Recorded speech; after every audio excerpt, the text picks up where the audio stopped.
Ais, macam-macam aja jadi korang nak tahu tak. Sekarang ni aku tengah pegang hampers dari Ohana Batam. Nah, buat korang yang nak pesan hampers ni, korang boleh langsung hubungi Instagram Ohana Batam. Nah, korang tengok ni. Macam gini lah bentuk dia. Sap. Nah, korang tengok ni. Dia packing dia sangat rapi. Dan kita kalau nak buka, korang boleh langsung buka. Set. Langsung angkat kotak. Sap. Isi dia korang tengok dalam ni. Ada kuih nastar. Tapi kalau misalnya orang Melayu ni bilang nastar apa tah itu? Nah, itulah pokoknya.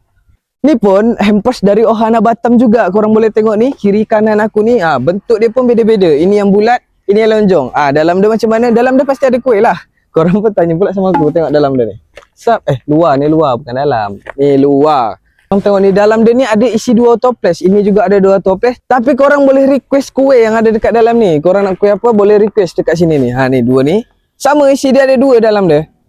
Nah, buat korang jangan lupa pesan hampers ni dekat Ohana Batam Jangan sampai salah dekat Instagram Ohana Batam. Nah, korang tengok ni. Dah, bye-bye. Macam-macam memang.